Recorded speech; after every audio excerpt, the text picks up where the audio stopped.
지금 출근길에 혹은 책상에 앉아서 이 대화를 듣고 계신 분들, 지갑이나 스마트폰 케이스 뒤에 꽂혀 있는 플라스틱 카드 한번 떠올려 보시겠어요? 우리가 매일 커피를 사고 또 넷플릭스 구독료 낼 때 쓰는 아주 익숙한 물건이잖아요. 그렇죠. 현대인이라면 누구나 하루에 최소 한두 번은 무조건 쓰는 결제 수단이죠. 네. 그런데 오늘 그 너무나 익숙한 결제 생태계의 밑바닥이 완전히 통째로 뒤집히고 있다는 이야기를 좀 해보려고 합니다. 최근에 마스터카드에서 아주 흥미로운 채용 공고를 하나 냈거든요. 맞습니다. 글로벌 결제 시장을 쥐고 있는 거인이 던진 아주 강력한 신호탄이었죠. 직책 이름이 무려 크립토 플로우 디렉터, 그러니까 암호화폐 결제 흐름을 총괄할 디렉터를 뽑는다는 겁니다. 그래서 오늘 우리의 미션은 아주 명확합니다. 이 단순해 보이는 기업 채용 공고 하나가 어떻게 글로벌 결제 산업의 거대한 권력 재편을 예고하는 건지 그걸 하나씩 해독해 보는 겁니다. 표면적으로만 보면 그냥 링크드인 올라오는 수많은 인력 충원 소식 중 하나로 넘길 수도 있어요. 하지만 기업의 인사 발령이나 이런 새로운 고위 직급 신설은 그 기업이 미래에 어느 방향에 자본을 쏟아붓고 있는지를 보여주는 가장 투명한 지표거든요. 그냥 막연하게 연구 좀 해봐라 이게 아니라는 거죠. 당연하죠. 특히 마스터카드처럼 전 세계 결제망을 통제하는 곳이 이런 움직임을 보인다는 건 이게 단순한 실험 단계를 완전히 넘어섰다는 뜻입니다. 시장에서는 계속 스테이블 코인이 전통적인 카드 네트워크를 위협한다, 이런 담론이 돌고 있었잖아요. 네, 뭐 카드는 끝났다. 이제 블록체인이 다 먹는다. 이런 얘기 진짜 많았죠. 네, 그런데 오늘 우리가 파헤쳐볼 이 맥락을 쭉 따라가다 보면 이게 단순한 위협을 넘어서서 돈이 움직이는 근본적인 방식 자체가 아예 재설계되고 있는 일종의 진화 과정이라는 걸 확실히 아시게 될 겁니다. 자, 그럼 이 크립토 플로우 디렉터라는 직함. 이름부터가 좀 거창한데 도대체 출근해서 무슨 일을 하려는 건지부터 짚어보죠. 제가 세부 업무 내용을 좀 뜯어봤거든요. 근데 목표 스케일이 진짜 장난이 아닙니다. 어떤 부분이 가장 눈에 띄던가요? 단순히 암호화폐 트렌드 리서치를 하는 게 아니고요. 지갑에 들어있는 디지털 달러, 즉 스테이블 코인을 전 세계 1억 5천만 개 이상의 가맹점에서 마치 신용카드 긁듯이 아주 자연스럽게 쓰는 경험을 구축하는 게 핵심 역할이더라고요. 한마디로 스테이블 코인 연동 카드를 발행하는 실무 총괄인 셈이죠. 거기서 한 발 더 나아가서 생각해 볼 필요가 있습니다. 공고의 세부 사항을 자세히 보면 단순히 기존 카드 결제에 암호화폐 옵션을 하나 띡 추가하려는 게 아니에요. 그럼 또 다른 숨겨진 업무가 있나요? 이 디렉터의 주요 업무에는 디파이, 그러니까 탈중앙화 금융의 결제 플로우와 토큰화된 자산 결제를 확장하는 것까지 명시되어 있습니다. 와, 디파이까지 건드린다고요? 네, 이건 사용자가 매장에서 카드를 폐파는 단순한 행위를 넘어서는 겁니다. 특정 조건이 충족되면 알아서 돈이 이동하는 프로그래머블 결제라던가 스마트 컨트랙트를 통한 기업 간 자동 정산 같은 아주 고도화된 웹3 환경의 인프라까지 전부 다루겠다는 의도인 거죠. 프로그래머블 결제라. 그러니까 단순히 결제 수단을 넓히는 정도가 아니라 결제 성격 자체를 아예 통째로 바꾸겠다는 거군요. 정확합니다. 결제의 패러다임이 넘어가는 시점인 거죠. 그런데 제가 여러 소스들 분석하면서 진짜 의아하면서도 놀랐던 부분이 따로 있었어요. 바로 마스터카드가 기존에 가지고 있던 네트워크 규칙이나 리스크 관리 체계를 이 웹3 환경에 맞게 이식하겠다는 대목이었거든요. 그 부분이 정말 핵심이죠. 아니, 탈중앙화를 외치면서 중앙 통제를 벗어나려 하는 게 크립토 세계잖아요. 거기에 카드사의 그 깐깐하고 전통적인 룰을 들이밀겠다는 건데 이게 과연 매끄럽게 섞일 수 있을까요? 바로 그 지점이 마스터카드가 그리는 큰 그림의 심장부이자 이들이 가진 가장 강력한 무기입니다. 블록체인 기술 자체는 완벽하게 거래를 기록할 수 있죠. 하지만 치명적인 단점이 딱 하나 있습니다. 고객센터가 없다는 거요? 맞습니다. 누군가 실수를 하거나 사기를 당했을 때 그걸 되돌려주고 보상해줄 중앙화된 고객센터가 없다는 겁니다. 마스터카드는 수십 년에 걸쳐서 전 세계 수많은 거래에서 사기를 방지하고 각국의 복잡한 규정을 준수하고 문제가 생겼을 때 분쟁을 처리해주는 엄청나게 촘촘한 리스크 관리 체계를 구축해왔잖아요. 그렇죠. 우리가 카드 쓰면서 안심하는 이유가 바로 그거니까요. 네, 그들은 이 거대한 전통적 보호망을 이 새롭고 좀 야생적인 웹3 환경에 씌우려는 겁니다. 단순한 기술적 결합을 넘어선 진정한 의미의 내부 인프라 대개편인 거죠. 전통 금융의 아주 튼튼한 방패를 들고 직접 웹3라는 전쟁터로 걸어 들어가는 거네요. 완벽한 비유입니다.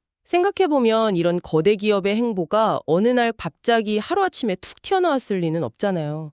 그래서 과거 타임라인을 제가 쭉 추적을 해보니까 이미 2025년 초부터 스테이블 코인 인프라 확장에 거대한 레일이 쫙 깔리고 있더라고요. 네, 2025년이 정말 중요한 분기점이었죠. 2025년 4월에 마스터카드가 지갑에서 체크아웃까지 이어지는 엔드-투-엔드 스테이블 코인 결제 구조를 발표했었잖아요. 심지어 상점들이 카드 대금을 받을 때 현금 대신에 USDC 같은 스테이블 코인으로 직접 정산받을 수 있는 옵션까지 도입하겠다고 했고요. 그리고 그 움직임은 같은 해 6월의 발표와 맞물리면서 훨씬 더 구체적이고 거대한 윤곽을 드러냈습니다. 6월 발표라면 그 다양한 스테이블 코인 지원 확대 건 말씀이시죠. 네, 마스터카드는 팍소스가 발행하는 USDG, 파이서브의 FIUSD, 페이팔의 PYUSD, 그리고 서클의 USDC까지 시장에서 신뢰받는 주요 스테이블 코인들에 대한 지원을 대폭 확대하겠다는 방향을 공식화했습니다. 진짜 메이저 코인들은 다 품겠다는 거네요. 여기서 우리가 짚고 넘어가야 할 건 지원 확대라는 단어의 진짜 의미입니다. 그냥 온라인 쇼핑몰 결제 화면에 암호화폐 로고 하나 더 띄워주겠다. 이런 가벼운 수준이 절대 아니에요. 그럼 구체적으로 어떤 구조로 지원을 하는 건가요? 이 규제를 철저히 준수하는 스테이블 코인들을 자사의 멀티 토큰 네트워크, 이른바 MTN과 국경 간 결제망인 마스터카드 무브에 직접 연동시키겠다는 선언이었습니다. 잠깐만요. 그 멀티 토큰 네트워크 MTN이라는 개념이 되게 중요하게 들리는데요. 이게 그러니까 여러 종류의 토큰들이 자유롭게 오갈 수 있는 일종의 글로벌 환승센터 뭐 그런 건가요? 아주 정확하게 짚으셨습니다. 단일한 전용 활주로 하나만 쓰는 게 아니라 어떤 규격의 토큰이든 마스터카드의 깐깐한 규정을 준수하기만 하면 들어와서 안전하게 교환되고 정산될 수 있는 거대한 국제공항을 짓고 있는 겁니다. 와, 공항을 짓는다. 네, 이렇게 되면 국가 간 송금이나 결제에서 주말이나 휴일 혹은 은행 영업시간을 기다릴 필요가 아예 사라집니다. 24시간 365일 실시간으로 글로벌 정산이 이루어지는 구조가 바로 이 마스터카드의 레일 위에서 완성되는 거죠. 그러니까 카드사가 스테이블 코인한테 밀려나고 도태되는 게 아니라 오히려 자기들 네트워크 안으로 멱살 잡고 끌어들여서 우리가 만든 규격과 시스템 안에서 유통되게 만들겠다. 이런 엄청나게 고도로 계산된 인프라 장악 전략이네요. 맞습니다. 저항하는 대신 흡수해버리는 거죠. 이런 걸 보면 정말 기존 금융 권력들의 생존 본능과 적응력이 무섭다는 생각이 듭니다.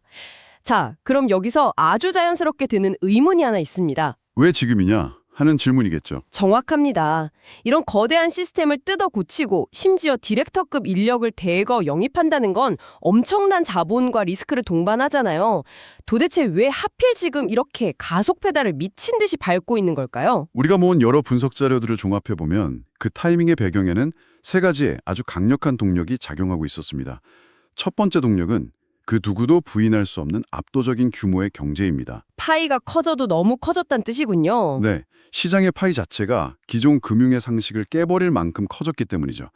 아르테미스의 집계와 블룸버그 보도를 기준으로 보면 2025년 한 해 동안 스테이블 코인의 트랜스퍼 볼륨, 즉 전송 규모가 무려 33조 달러에 달할 것으로 추산됩니다. 네, 33조 달러요. 조 단위도 큰데 33조 달러라니까 진짜 숫자가 너무 커서 현실감이 좀 떨어지긴 하네요. 비교군을 하나 제시해드리면 바로 체감이 되실 겁니다. 글로벌 1위 카드사인 비자가 공시한 2024년 회계연도 총 거래액이 약 15조 7천억 달러였습니다. 아니, 잠깐만요. 글로벌 1등인 비자카드 전체 결제액이 15조 달러 수준인데? 맞아요. 스테이블 코인 전송 규모가 이미 그 2배를 뛰어넘어 버린 겁니다. 세상에. 아무리 암호화폐 시장 특성상 거래소 간의 이동이나 트레이딩, 목적의 자금 이동이 많이 포함되어 있다고 해도 그걸 다 감안하더라도 이 정도 규모면 이미 전통 금융이 그냥 무시하고 넘어갈 수 있는 수준을 한참 벗어난 거네요. 그렇습니다. 마스터카드나 비자의 이사회 입장에서는 이 숫자가 더 이상 일부 크립토 긱들의 신기한 장난감이 아닌 거죠. 당장 자신들의 밥그릇을 뺏어갈 수 있는 실질적이고 거대한 결제 레일로 보일 수밖에 없습니다. 이미 국경 간 송금이나 기업 간 B2B 결제 영역에서는 실사용처가 엄청나게 폭발적으로 늘어나고 있잖아요. 네, 규모가 이만큼 커졌는데 이걸 외면한다. 그건 기업 입장에서 주주들에 대한 배임에 가까운 엄청난 리스크가 되는 겁니다. 와, 그 규모의 차이에서 오는 압박감이 진짜 상상을 초월했겠군요. 그럼 두 번째 이유는 뭔가요? 아무리 돈이 많이 몰려도 법적으로 위험하면 특히 이런 상장 기업들은 쉽게 못 들어오잖아요. 바로 짚으셨습니다. 그 부분, 규제의 명확화가 바로 두 번째 동력입니다. 사실 그동안 대형 금융기관들이 스테이블코인 시장 진입을 망설였던 가장 큰 이유는 명확한 룰이 없었기 때문이거든요. 언제 철퇴를 맞고 벌금을 낼지 모른다는 불안감이죠. 맞습니다. 그런데 그 짙은 안개가 걷히기 시작했습니다. 유럽에서는 미카, 즉 미카 법안이 2024년 중반부터 연말까지 단계적으로 적용되면서 전 세계에서 가장 먼저 명확한 기준을 세웠고요. 유럽이 확실히 선수를 쳤죠. 네.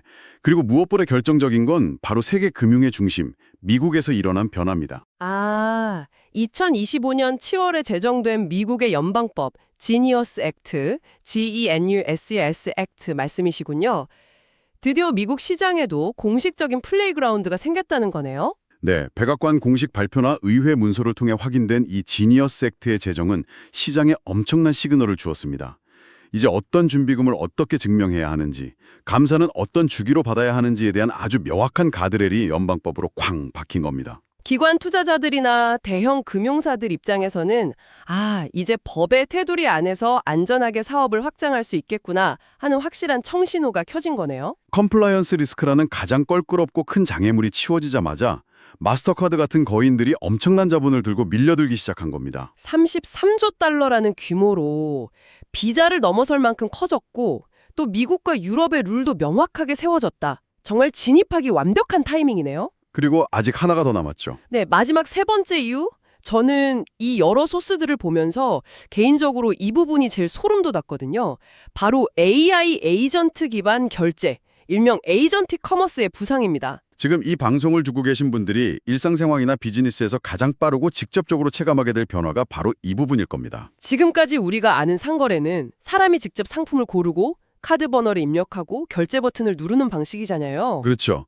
하지만 멀지 않은 미래에는 AI 에이전트가 우리의 예산과 선호도를 싹 파악해서 대신 물건을 사고 소프트웨어 구독료를 갱신하고 또 클라우드 서버 비용을 실시간으로 결제하는 시대가 올 것입니다. 기계가 기계한테 알아서 돈을 지불하는 시대가 온다는 건데 이게 전통적인 카드사한테는 왜 치명적인 위협이 되는 건가요? 사람은 결제할 때 카드 혜택이 좋아서 혹은 단순히 카드 디자인이 마음에 들어서 2에서 3% 정도의 가맹점 수수료가 포함된 가격을 기꺼이 지불합니다. 사실 그 수수료가 가격에 녹아있는지도 잘 모르고 신경 쓰지 않죠. 그렇죠. 당장 내 눈앞에서 빠져나가는 돈이 아니니까요. 포인트 적립되는 게 더 좋고요. 하지만 AI는 철저히 효율과 비용만을 0.1원 단위까지 계산하는 코드 덩어리입니다. AI가 최적의 결제 경로를 탐색하다가 기존 카드망을 타면 3% 수수료가 붙네? 이걸 발견하면 어떻게 될까요? 그걸 우리가 생각하는 편리함의 대가로 보는 게 아니라 시스템상의 불필요한 마찰 비용, 즉 버그처럼 인식하고 즉시 우회 경로를 찾겠네요. 정확합니다. 이 결제망은 수수료가 3%니까 패스하고 수수료가 거의 0원에 수렴하는 블록체인 네트워크에서 USDC로 바로 써버릴게. AI가 단 0.1초 만에 이렇게 판단하고 결제를 실행해버린다는 거군요. 와, 상상만 해도 기존 금융사들한테는 재앙에 가까운 시나리오네요. 아직 우리 눈앞에 완전히 도래한 현실이라기보다는 여러 리서치 기관들이 강력하게 경고하는 사고 실험에 가깝긴 합니다. 하지만 기업 입장에서는 반드시 대비해야 할 가장 치명적인 리스크죠. 마이크로 트랜잭션 때문이기도 하죠. 네, AI 간의 마이크로 트랜잭션, 즉 1센트 미만의 초소액 결제가 1초에도 수천, 수만 번씩 일어나는 환경에서 지금의 무겁고 수수료 비싼 신용카드 결제망은 구조적으로 살아남기가 매우 어렵습니다. 자, 그럼 여기서 아주 근본적인 의문이 하나 생깁니다. 온체인 직접 결제가 수수료도 없고 정산도 1초 만에 뜨납고 심지어 AI까지 그 방식을 선호한다면 스테이블 코인은 결국 전통적인 카드사를 완전히 대체하고 파괴해버리는 걸까요? 아주 훌륭한 핵심 질문입니다. 이걸 두 가지의 상반된 시나리오로 쪼개서 볼 수 있는데요. 시나리오 A는 방금 말씀하신 완전한 대체입니다. 완전한 대체요? 네, 소비자의 스마트폰 지갑과 아마존 같은 가맹점의 지갑이 중간상인 아예 없이 다이렉트로 연결되어서 모든 가치 교환이 블록체인 위에서만 일어나는 세상이죠. 이렇게 되면 기존 카드 레일은 아무도 달리지 않는 버려진 고속도로가 되는 겁니다. 그럼 시나리오 B는요? 시나리오 B는 통합입니다. 돈이 이동하는 결제 방식 자체는 스테이블 코인으로 빠르고 저렴하게 바뀌지만 그 거래를 승인하고 유통하고 소비자를 보호하는 일련의 과정은 여전히 카드사의 인프라를 거치는 모델입니다. 수수료 영원이란 유혹이 엄청나게 달콤하긴 하지만 현실적으로 모든 시장이 시나리오 A처럼 순식간에 다 다이렉트 결제로 다 넘어가긴 좀 힘들지 않을까 싶어요. 아까 우리가 초반에 잠깐 언급했던 그 고객센터 문제 때문인데요. 네, 신뢰의 문제죠. 우리가 일상생활을 할 때를 한번 상상해보죠. 제가 해외 직구 사이트에서 300만 원짜리 최신형 노트북을 샀어요. 근데 며칠 뒤에 택배를 열어보니까 노트북은 없고 벽돌이 들어있는 겁니다. 아, 끔찍한 상황이네요. 만약 제가 이걸 스테이블 코인으로 지갑 간 직거래, 즉 온체인 적절 결제로 샀다면 어떻게 될까요? 블록체인 네트워크는 완벽하게 작동했겠죠. 돈이 1초 만에 정상적으로 송금되었습니다 하고 끝입니다. 사기꾼 지갑으로 넘어간 돈을 돌려받을 길이 막막해지는 거죠. 그 벽돌 비유가 아주 정확하게 핵심을 짚고 있습니다. 블록체인은 수학적인 진실은 완벽하게 보장하지만 인간 사회의 정의를 구현해 주지는 않거든요. 진실은 보장하지만 정의는 구현하지 않는다. 와, 이 말 진짜. 와. 거래의 기록은 투명하게 남지만 그 거래의 배경에 사기가 있었는지, 배송이 누락되었는지, 제품이 파손되었는지는 스마트 컨트랙트가 판단하지 못하죠. 반면 신용카드 결제를 했다면 어떨까요? 당장 카드사 고객센터에 전화해서 화를 내겠죠. 이 거래 명백한 사기니까 정산 홀딩하고 당장 결제 취소해 주세요. 이렇게 분쟁 처리, 즉 차지백을 강력하게 요구할 수 있잖아요. 바로 그겁니다. 결제 시장의 규모가 커지고 기업 간의 B2B 거래처럼 복잡한 계약이 얽힐수록 이러한 컴플라이언스 준수, 환불 보장, 도용 방지 같은 리스크 관리 인프라는 시장에서 절대 포기할 수 없는 최우선 핵심 가치가 됩니다. 그러니까 마스터카드의 승부수는 명백히 시나리오 B, 즉 통합과 흡수에 모든 걸 걸고 있는 거네요.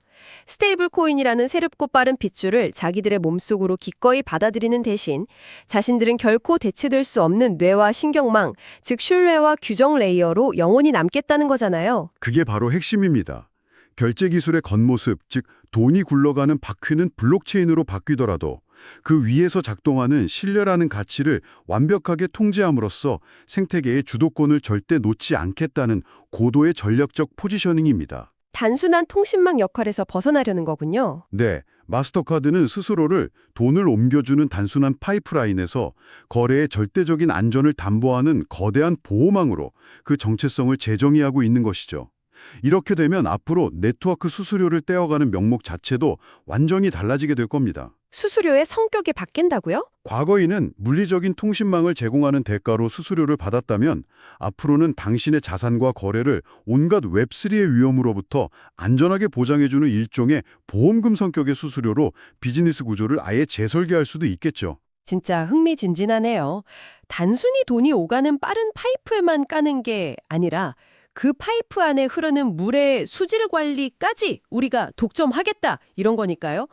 그렇다면 당장 우리의 피부에 와닿을 향후 관전 포인트 어떤 것들을 유심히 지켜봐야 할까요? 소비자 입장에서 가장 먼저 주목해야 할 첫 번째 포인트는 실제 카드와 지갑이 연동되는 UX, 즉 사용자 경험이 얼마나 매끄럽게 시장에 나올 것인가 하는 점입니다. 매끄러운 경험이라는 게 구체적으로 어떤 수준을 말하는 걸까요? 내가 개인 크립토 지갑에 보유한 USDC를 동네 편의점이나 해외여행지에서 아무런 환전의 번거로움이나 네트워크 지원 없이 그냥 기존 신용카드를 삼성페이나 애플페이로 찍듯이 1초 만에 쓸 수 있는 경험이 완벽하게 구현되는 시점, 그걸 지켜봐야 합니다. 그리고 두 번째는 돈을 받는 상점들의 입장이 됐네요.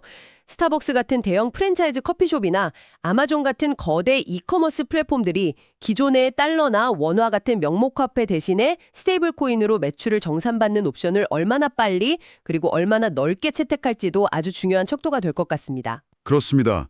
결국 돈을 받는 쪽의 수용성이 생태계 전체가 확장되는 속도를 결정지을 테니까요. 그리고 세 번째는 필연적으로 벌어질 거인들의 전쟁입니다. 마스터카드가 움직였으니 당연히 그것도 움직이겠죠? 맞습니다. 마스터카드가 이토록 공격적으로 웹3 인프라를 흡수하고 조직을 개편하고 있다면 영원한 라이벌인 비자 역시 절대 가만히 있지 않겠죠. 비자가 조만간 내놓을 크립토 결제망 통합 전략과 마스터카드의 전면전, 이 경쟁 구도는 시장의 기술적 혁신을 더욱 폭발적으로 가속화할 것입니다. 팝콘 각이네요, 정말. 네, 그리고 마지막으로 이 글로벌 카드 거인들의 발빠른 움직임에 맞서서 기존의 지역은행들이나 토스 같은 핀테크 기업들이 과연 어떤 생존 전략을 들고 방어전에 나설지도 아주 주의 깊게 살펴봐야 할 포인트입니다. 자, 벌써 오늘 다룬 방대한 자료들을 마무리하고 결론을 내릴 시간이 다가오고 있습니다. 채용 공고 하나에서 출발해서 글로벌 결제 산업의 지각 변동까지 아주 깊이 파고들어 봤는데요. 핵심을 요약하자면 이렇습니다. 네, 정리해 주시죠. 이번 크립토 디렉터 채용 뉴스는 단순히 글로벌 카드사가 이제 유행에 맞춰서 암호화폐 기술도 좀 찍어 먹어보려나 보네 이런 수준의 가벼운 해프닝이 절대 아닙니다. 네, 본질적인 체질 개선이죠. 33조 달러라는 압도적인 규모로 폭성장한 스테이블 코인 생태계, 그리고 이를 뒷받침해주는 글로벌 규제의 확립, 거기에 AI 결제의 부상이라는 거대한 파도 속에서 전통적인 카드사가 보여주는 가장 기민하고 생존 지향적인 움직임이라는 겁니다. 이들은 단순한 결제망 제공자에서 탈피해서 글로벌 금융의 신뢰와 규정, 그리고 무결성의 지배자로 스스로를 진화시키고 있습니다. 완벽한 요약입니다. 그리고 이 지점에서 오늘 이 긴 분석의 여정을 함께 따라와 주신 여러분이 각자의 일상 속에서 아주 깊이 생각해 볼 만한 새로운 화두를 하나 던지고 싶습니다. 오, 어떤 화두인가요? 만약 오늘 우리가 나눈 시나리오대로 스테이블 코인이 모든 결제에 눈에 보이지 않는 백엔드 인프라를 완전히 장악하고 가맹점이 부담하는 수수료 구조가 극단적으로 낮아지는 미래가 온다면 과연 우리 삶엔 어떤 일이 벌어질까요? 수수료가 낮아지면 당장 소비자인 우리한테는 무조건 좋은 거 아닌가요? 상점들이 수수료를 덜 내니까 물건값도 내려갈 수 있고요. 겉보기엔 그렇지만 경제 생태계에서 가맹점 수수료가 줄어든다는 것은 곧 다른 무언가가 사라진다는 뜻이기도 합니다. 다른 무언가요? 우리가 지금까지 신용카드를 쓰면서 너무나 당연하게 누려왔던 달콤한 혜택들, 예를 들어 항공사 마일리지 적립, 호텔 멤버십 포인트, 무료 공항 라운지 이용 같은 혜택들의 재원은 전부 그 2에서 3%의 짭짤한 결제 수수료에서 나왔거든요. 듣고 보니 그러네요. 카드사가 땅 파서 장사하는 게 아니니까요. 만약 이 수수료 기반의 비즈니스 모델 자체가 블록체인 때문에 붕괴된다면 우리의 소비 패턴을 바탕으로 산정되던 혜택 시스템은 과연 어떤 형태로 대체될까요? 포인트가 아예 없어질 수도 있다는 거네요. 게다가 더 중요한 게 있습니다. 지금까지는 신용카드 결제 이력과 상환 기록으로 개인의 신용 점수를 평가받았잖아요. 그럼 앞으로는 온체인상의 개인 지갑 거래 내역을 바탕으로 대출 한도나 신용 등급을 평가받게 될까요? 와, 포인트 제도의 붕괴와 개인 신용 평가 기준의 완전한 변화라 내 지갑 속에 쌓이던 포인트가 전혀 다른 형태의 토큰 보상으로 바뀔 수도 있고 내가 돈을 쓰는 기록이 블록체인에 남아 내 신용을 증명한다는 얘기군요. 이거야말로 단순한 기업들 간의 인프라 밥그릇 경쟁을 넘어서서 최종 소비자인 우리의 일상과 경제적 지위의 직격탄을 날리는 진짜 전장일지도 모르겠습니다. 맞습니다. 기업 단위의 기술적 혁신이 개인의 경제적 권리와 혜택 구조를 어떻게 근본적으로 재편하는지, 이것이야말로 다음 세대 결제 생태계에서 우리가 가장 예민하게 눈여겨봐야 할 진짜 핵심입니다. 오늘 대화를 쭉 듣고 나니 당장 내일 아침에 커피 한 잔을 결제할 때도 지갑 속의 카드가 완전히 다르게 보이실 겁니다. 카드를 단말기에 대는 그 1초의 순간, 이 결제망의 뒤편에서는 지금 무슨 거대한 전쟁이 벌어지고 있을까 상상하게 되실 테고요. 다가올 2027년 이전까지 결제 산업 전반에 벌어질 이 거대한 권력 재편과 구조 변화의 거센 파도를 두 눈 크게 뜨고 지켜보시길 바랍니다. 우리는 이미 새로운 금융의 역사가 쓰이는 그 한가운데를 지나고 있으니까요. 시청해주셔서 감사합니다.